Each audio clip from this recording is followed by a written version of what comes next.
Good evening. You are listening live to the Extreme Movie Show. I'm your host, Rob. Tonight I have with me our Delta V, and tonight I shall be referred to as Rob, a Delta Force of One, because we are covering the 1986 American masterpiece, Delta Force, starring Chuck Norris, of Mhm. course, and a ton of other A-level guys.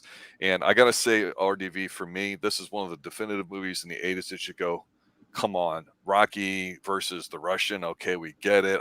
Rah, rah, rah. Let's go, America, USA, USA, USA. Gold medals, all tons of Olympics, 1984, Michael Jordan, Bobby Knight, et cetera, et cetera.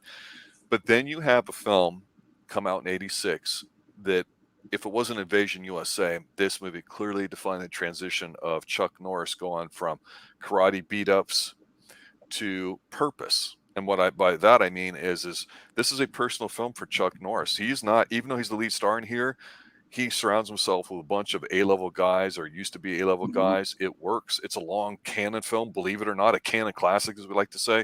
But he based this off a hijacking that actually occurred. And in Chuck Norris's own words, being a big fan of Ronald Reagan at the time, and we're not really bringing politics in here so much, to simply say for the time that it Yeah. was an important film to him because he felt like he wanted to put on screen how people suffer because Chuck was a big America first kind of guy, and really it hadn't been done before in terms of showing terrorists hijacking a plane like this. And so in that, I think it was very successful. But personally, for me, it's not the kind of Chuck Norris film I like. I prefer the more action hand-to-hand stuff. That being said, it's an interesting watch. It did not do well, surprisingly, but it's very memorable, and the people that watched it loved it, and people were just going apeshit crazy. America, you could not stop America patriotism in the 80s, especially in the mid 80s. Overall, I think it's a solid film. It's worth watching for the ensemble cast, and it's a canon classic. What can you say? And we do that here on the Extreme Movie Show. But first, before we dive into any of these scenes, RDV, excuse me, Mr. Delta V, let me ask you, what's your initial impressions of this film?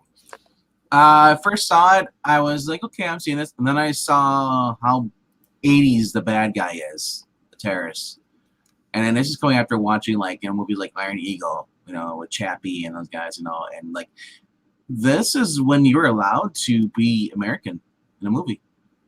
You were Yes. allowed to call out the bad guys. You were allowed to do pretty much anything because you were pro-American. And if you didn't like this movie, you weren't considered anti-American. It wasn't racist because there are terrorists. Doesn't matter what skin color you are, what national you are. Your terrorist is a terrorist. And we were coming right off right around the Gulf War at this time, if not soon. He said it's hijackings do happen, and yeah, this happened. Now, as far as being a Chuck Norris movie, it's more of an action movie than it is a Chuck Norris movie, because we've seen Chuck Norris movies, we've seen them. This fits right along. You said with Invasion USA, but I love the supporting cast in here. Yes, a phenomenal cast. Yeah, include not just the people who are on his on the Delta Force team, including the pilot. I just love interactions of just the people on the plane, the hostages. I said the cheesy bad guys always gets it for me in these movies. Whether it's Christopher Walken in a James Bond movie, or like I said, or just Robert Forster, playing the cheesy bad guy. He's wants to go back to his country in Beirut, and he's got the 80s mustache, and he's got the sunglasses on. Oh, it's great. Yeah. It's just awesome, over the top, and it's like I said. I mean, I love it for an 80s action movie. Like you said, it's not really much of a Chuck Norris movie as far as kicking in some martial arts stuff, karate stuff. Not really. But he does get some awesome motorcycle scenes in here, though. And one guy gets blown away by his performance. Yeah, we'll talk about that here for the grand. I think the interesting thing with this film, like when you mentioned before, we have to start off talking about the supporting cast, because you got Bo Svensson, who was, of course, Buford Pusser in Walking Tall. He's very solid. He's the main pilot, and when you see him piloting, the way he interacts with what little screen time he has, he makes the most of it. But he's just got that strong thing of like, man, I could kick your ass except you got a gun, sort of thing. He's not a wuss ass or whatever. Yeah. And it's really great because you see that everybody here kind of they know what the role is, but they act very strong in it too. And of course, immediately we get set up with him retiring off of a failed mission, which emphasizes how bean counters, as it were, in this case, politicians, make decisions rather than the people on the ground that actually know what's going on. And that was the theme that would really start to get a lot more popular, not just in Chuck Norris films like this, but going forward, not just the stupidity of cops in general and bumbling idiots and the doofus mentality of cops from the 70s to the 80s, but just how bad and ineffective government agencies are, even if they're considered to be really good, like the FBI, CIA, and Delta Force in real life had only been around maybe 10 years at this point. So it was really neat that Chuck took something that was relatively new, politically speaking, put it into a film because it was personal for him. And it's got a lot of nice touches for it. It feels like a big budget film rather than just a B-level thing. But yeah, let's talk about the main bad guy played by Robert Forster as the main terrorist, because he's got a real interesting accent. As soon as I saw him, I went, holy crap, it's the black hole guy. It's the guy, for those of you that listen to our Twin Peaks podcast that we do, or our stream, I should say, he's actually was the original choice to play the detective there in Twin Peaks, and yet this ends up being his brother that he plays in season 3, which we're currently on episode 9, 10, getting ready to drop soon. But he's great in here, and he has to be strong, because if he comes across as like, to use his own term, paper tiger, a weakling, this movie would fail immediately, and especially being just over 2 hours long. He's got to carry it, and I think he does. Without him, I think this movie fails. What do you think? I just say, well, not just without him being failing. There's, like I said, the cast is just amazing here, all of it. You get a young Kevin Dillon in here, but I didn't recognize, so I had to go look at the cast list, because I was like, I thought it looked like a Dillon, but I wasn't sure. George Kennedy, man, whether you love him or hate him. We love George Kennedy on here. I love it. Show. He is just awesome in there.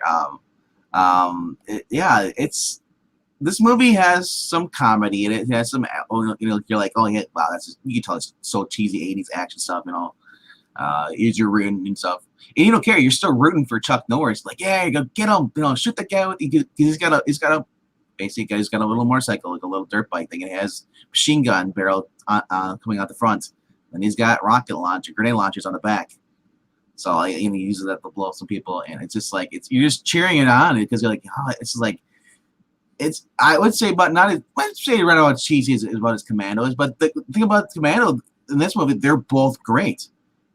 The story wise, okay, we've kind of seen something like this before, but it's just the explosions and all that stuff. It's 80s goodness, man. You just feel good watching a movie. You don't have to put much logic to it, and even if you did put your mind to it, it still makes sense, I think one of the things watching it for me, because that's been a long time since I've seen it, that surprised me was that I thought there'd be a lot more action in it, and it's not. It almost borders on being a thriller because of the time between some of these things, because you go almost an hour before you get what I would call serious action, and it's not much of that then, and it's all saved for that third act.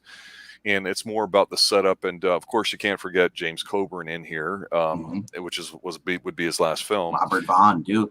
Yes, Robert Vaughn. Can't forget him. God, that dude was everywhere. It's one of those films that, like I say, when I watched it, I go back to the 80s, and being a teenager at the time, I go, in 1984, when Ronald Reagan got reelected, it was a big difference from when he first was elected over in 1980, and the way he won was like one of the biggest landslides of all time. It was just absolutely insane. That was really, for about a year or so, the height of Americanism, I think, in films and patriotism. Because what I like about this film is we're talking about the supporting cast, not even Chuck Norris. We meet early on some of the people that we're supposed to at least maybe emphasize with a little bit or sympathize with. Several of them are Jewish. Some of them are different backgrounds, but they're all on a plane. And it's like those 70s disaster kind of films where we meet all these people, and all, like ours, Charlton Heston, we meet all these different people, but they all emerge together in the film. And as the hijacking continues, because they actually do something smart, I'll touch on here in a moment, you see kind of like the decay of what's going on with these people. First of all, there's a whole batch of them. Then they're separated, And then eventually the women and children left off, and then it's just the men, and then they're all segregated and moved around. And you see them sweating like pigs on the plane. It's just disgusting. You see them struggling. But one thing that's lacking in today's films, to your point, and yes, it's pure American jingoism, if you will. That's kind of how a lot of people felt about America at the time. They would sit there and say, "Hey, there's only two of them. We can take them. What do you think?" Yeah. And you see that in a couple scenes in here where you go, "Okay, they're thinking about, they're talking about, they bond together against a common enemy, with despite their differences, or they may not know each other." And George Kennedy, being a Catholic priest, I think it is, he ends up joining the Jewish contingent that gets separated because it goes, "Hey, you have to take all of us, right?"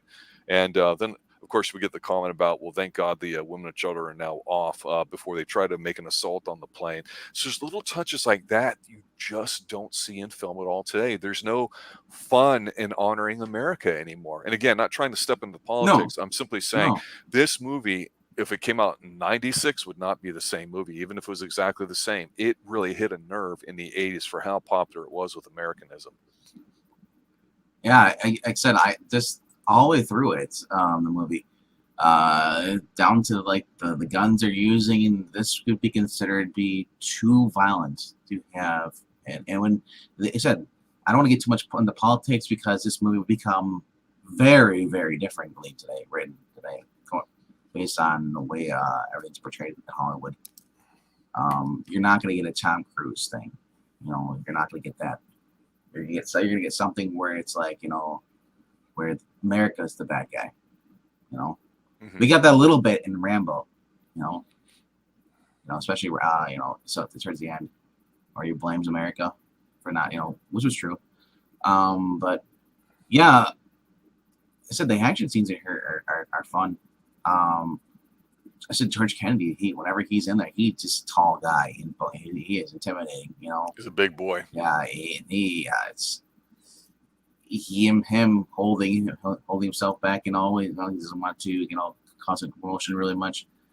I was just thinking, like, you don't really see a guy there who's like, "Hey, guys, you know, maybe we should just don't do anything. We'll just let them do what they want. You know, we'll live. You know, there's no sniving little coward like there is in Die Hard. You know, where the guy's like, "Hey, I'll help you guys. You know, and whatever gets you guys out here faster, helps me. You know, there's no traitor." There is a touching scene here, though, especially towards the end. One of the guys on here actually gets shot, and I think his name's Steve. He's asking for Scott, played by Chuck Norris, and he's like, "Hey, did we get him?" I was like, "Are we going home?" He's like, "Yeah, we're going home." He's like, "Oh, great!" So, and he dies on a little stretcher. And so it's kind of sad, you know, because there's some sad moments in here. It's not all happy stuff, because it just shows when you get shot, people do die, you know, even good guys. What do you think about Liam Neeson in here? Yeah, I heard that he was in here, and I was trying to look for him. I just don't feel like I saw him because it was uncredited, so he may not have.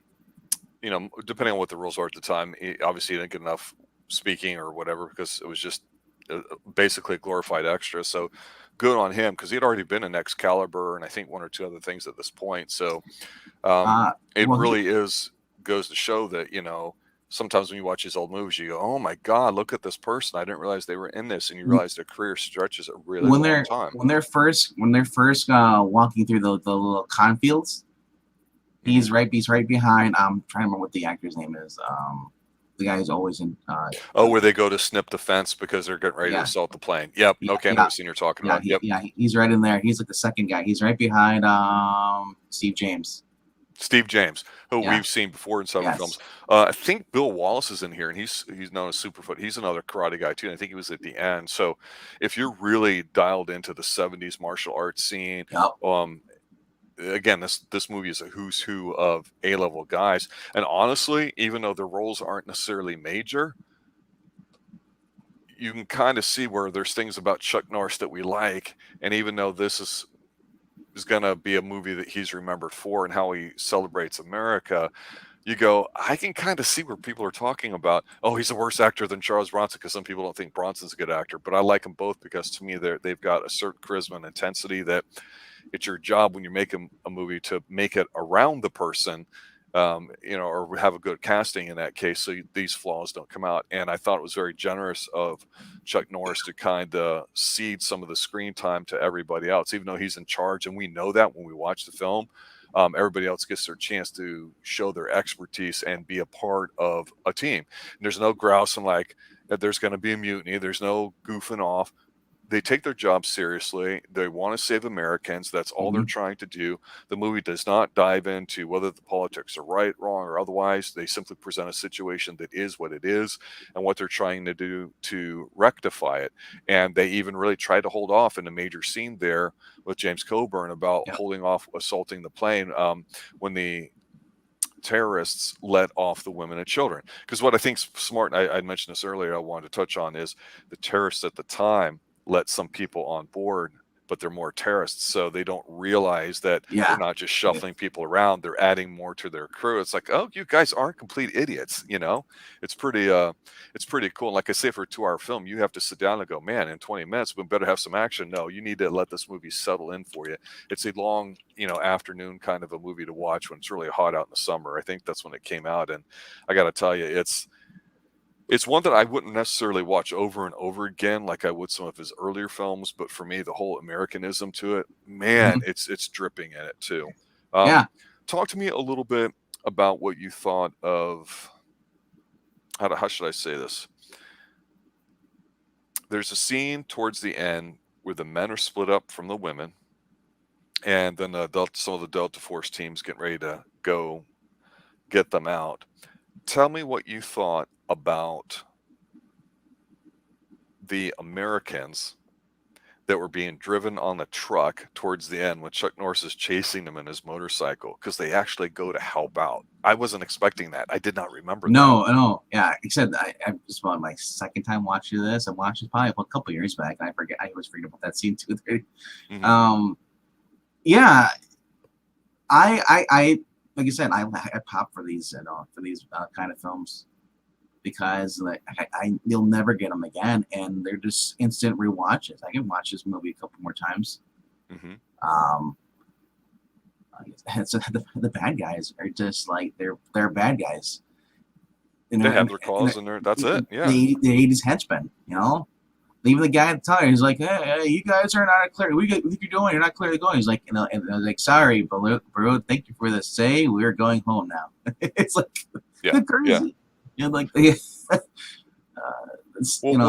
thing I think that makes it difficult in a film like this is that the bad guys are obviously bad, but it's not like we're, the main bad guy's so over their top he's laughable. Like I say, Robert Forster doesn't quite overdo it. His second in command does. He's a little bastard, and he does good with his screen time, terrorizing everybody.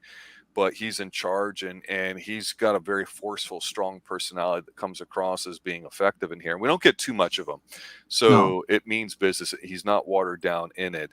But the thing about it is that this is a movie that, when the Americans are being carted off there, Chuck Norris is chasing them, the Americans are still watching them. We get a lot of screen time of them watching them, basically saying, hey, now's our chance. And then they move forward in the Jeep and they knock 2 guys over. I mean, that's when people were standing up in the theater like, oh, F this. Yeah, USA.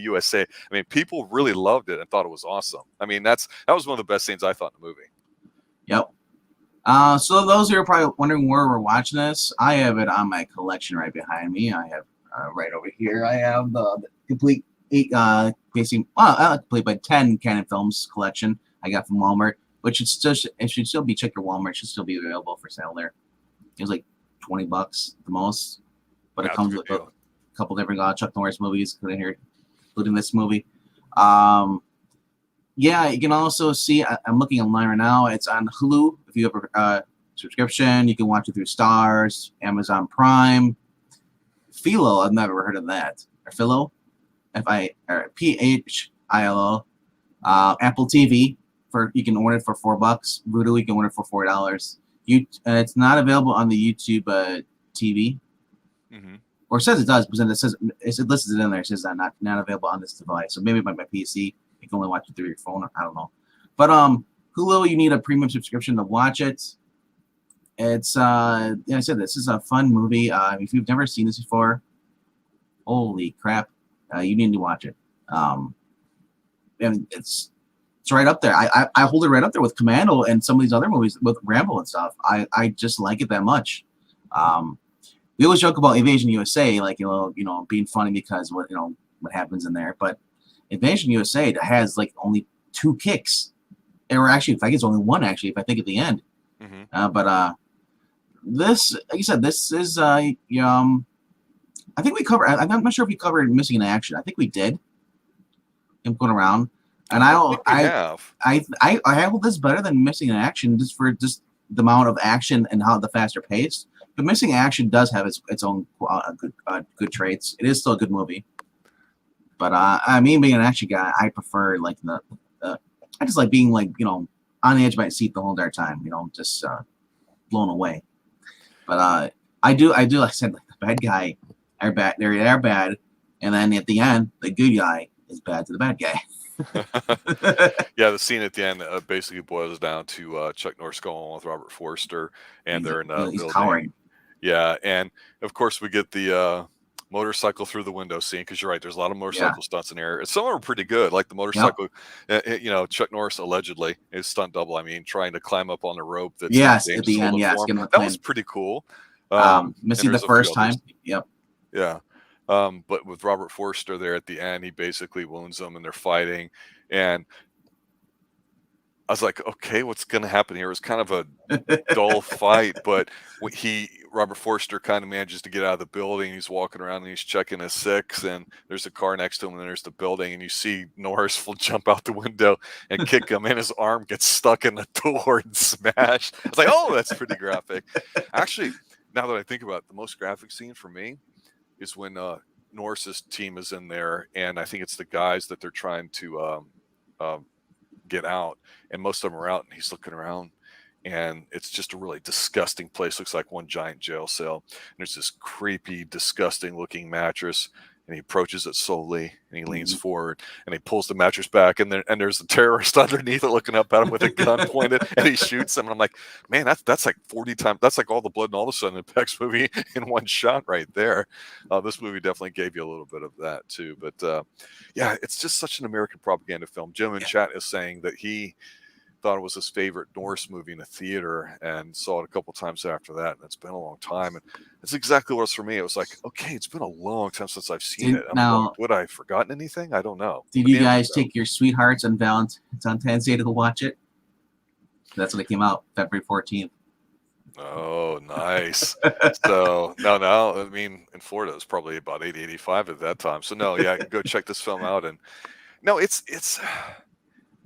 yeah, it says it went for it was a budget of $9 million. That was the budget. Came at the box office with 17.76, basically almost $18 million. Yeah. From the USA collection that they're saying. So I'm not sure what that means, USA collection.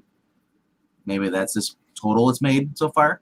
Maybe, and it's a thing too. I call it American exploitation, where you take the idea of America, rah, you throw it out there. And like I say, between the Olympics, between Reaganism, whether you thought he was a good president or not, he was an extremely popular, forceful leader who had a very great way of speaking. He had a sense of humor too. Those are some of the traits that people really liked back then. And then we talked about before how 70s were kind of bleak, the 80s, there was a sense of optimism, the whole idea of hard work and being able to go make yourself successful. People did still believe in it. It was probably the last time that we felt that, and even though it's been 30 years since. And we've tried to frame that in the movies with the 80s going forward about, well, in the 70s they're like this, and now we see them growing. And it's one of the things that we've done going through the Dirty Harrys from the early 70s to now. And then, of course, you've got your Chuck Norris that we went in order for the most part. We went from his late 70s to early 80s action masterpieces.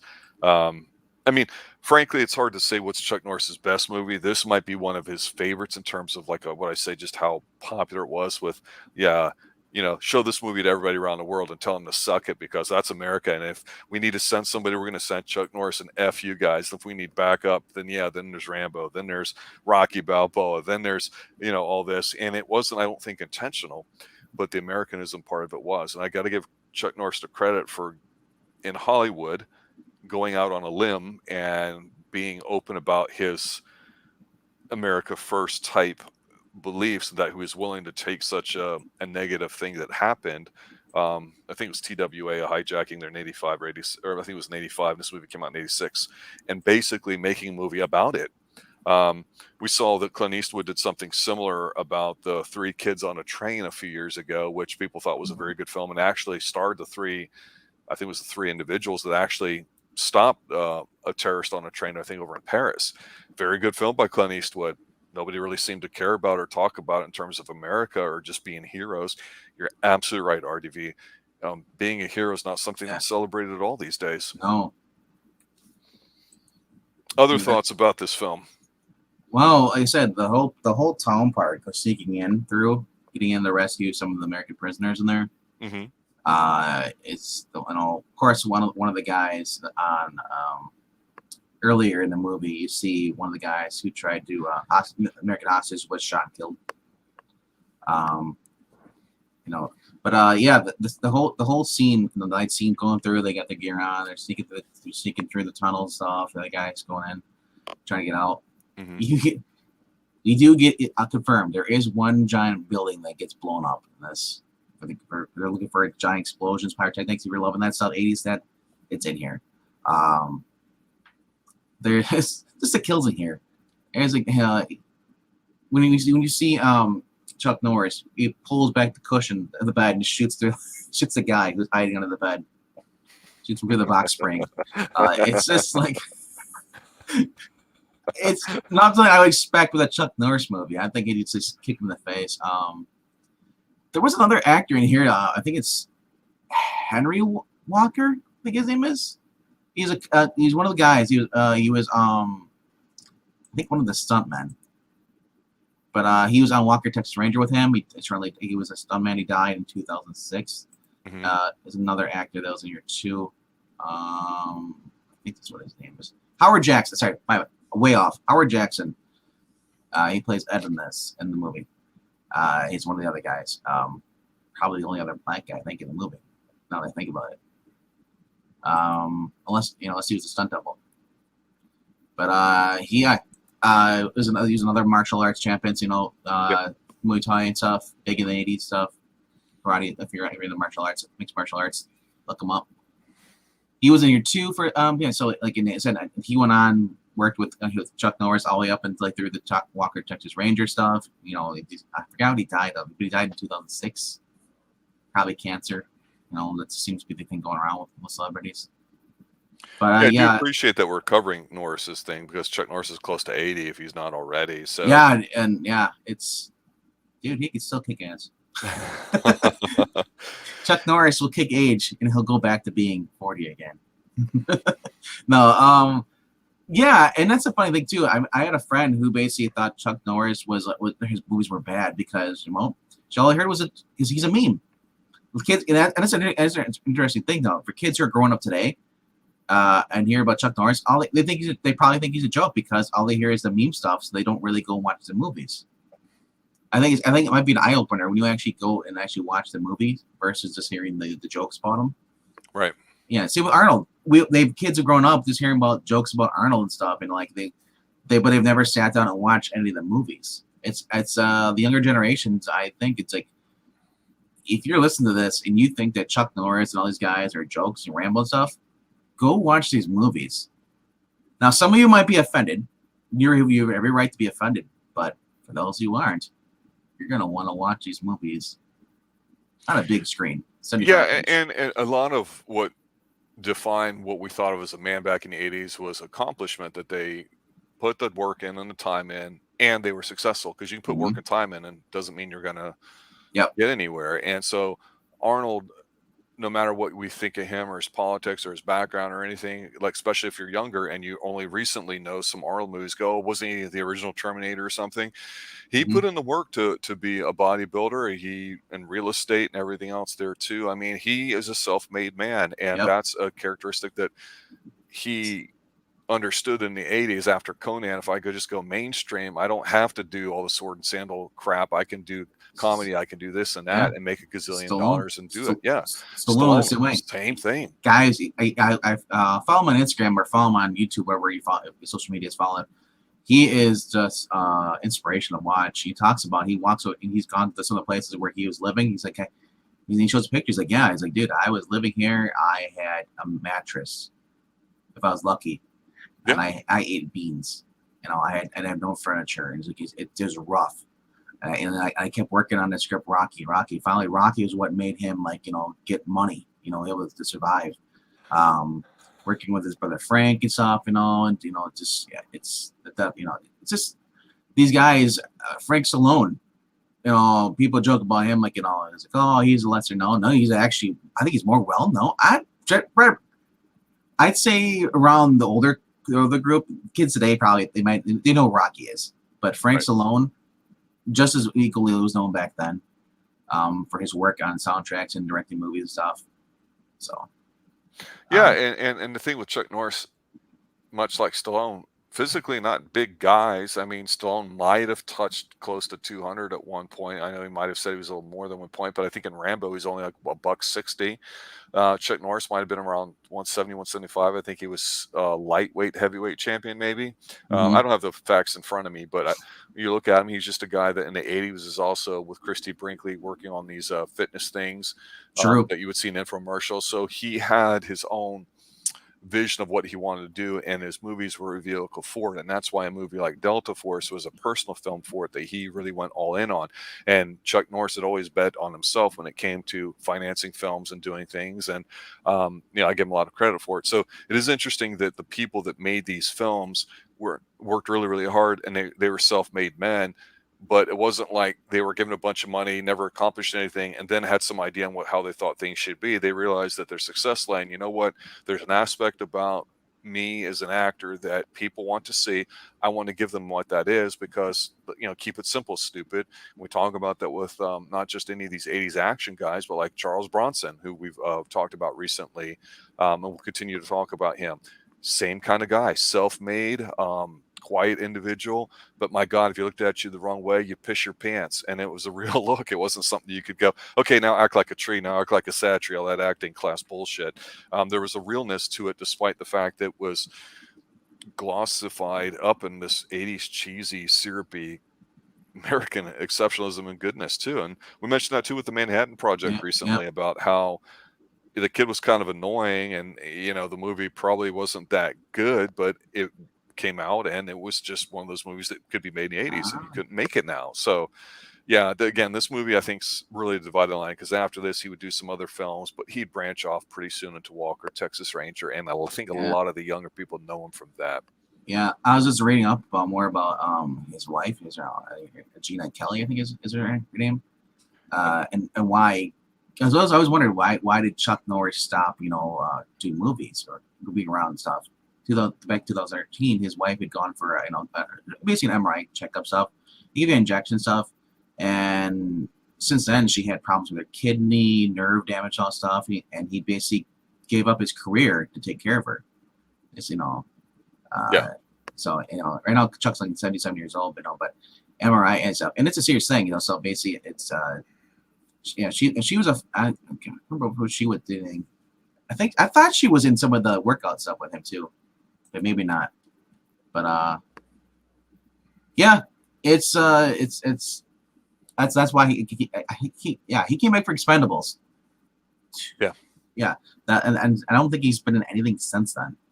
But no, and his life right now is more about his legacy, and I think he still visits soldiers. I saw him do something like that recently. He does write a weekly column, I think, for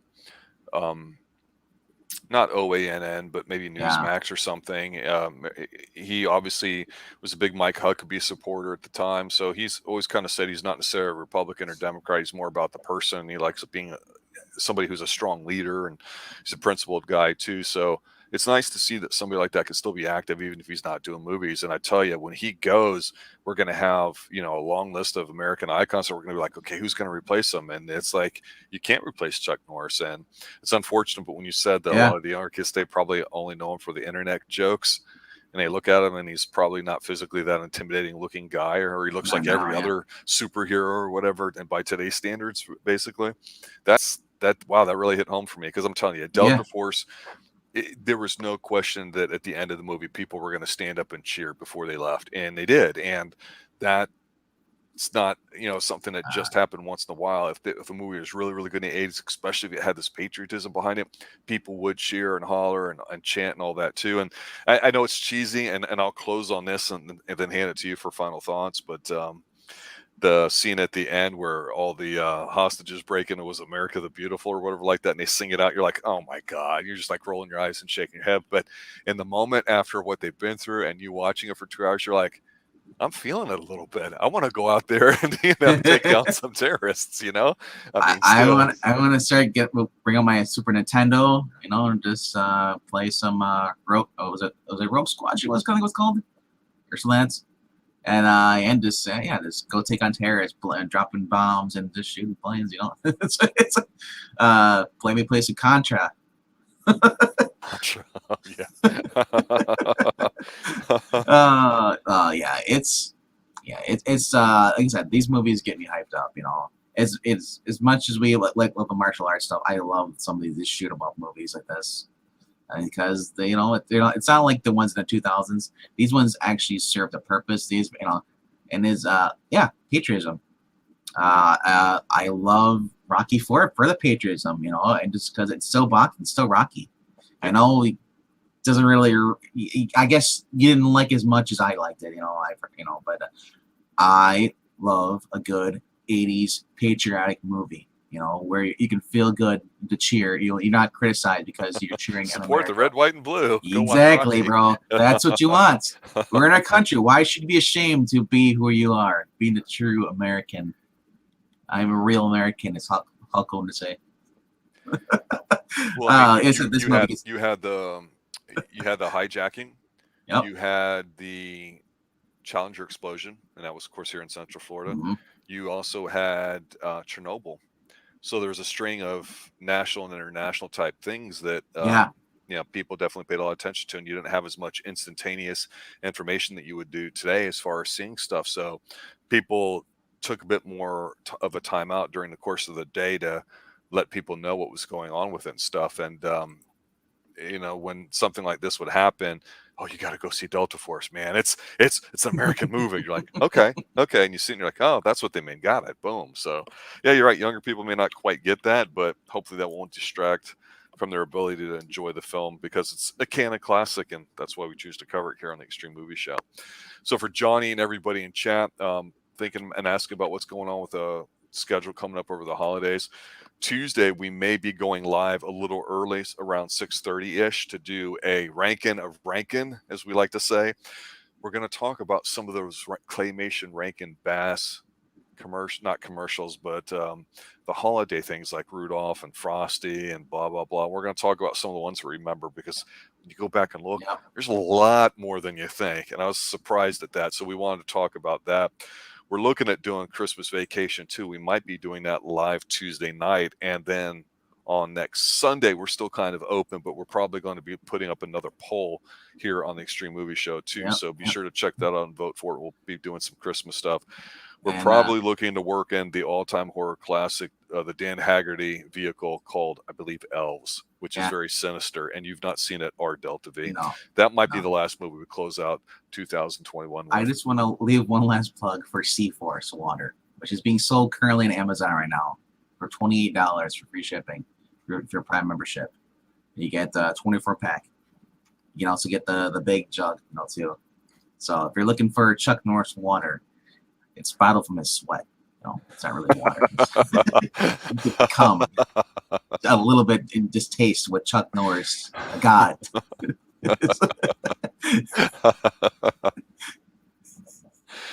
A slightly higher pH, the potential of hydrogen and alkaline base, they're allegedly good for your body, although I certainly so when you're thirsty, Chuck Norris comes up and kicks you like you're drinking the water bottle. I knew my gets you energized. I didn't even think to look there, to be honest with you. I heard Walmart had it, and I've called a few, and they're like, "What the hell is that?" For Chuck Norris, I just looked at Amazon because I figured he's not gonna be in the store. Nobody likes Chuck Norris because he's a true American. They don't like him. They're afraid of him. So you have to go to Amazon to find him because he's fighting in the Amazon always.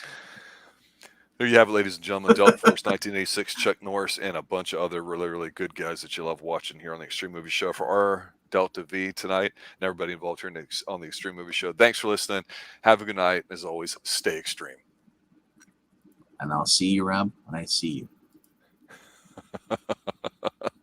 If he dies, he dies.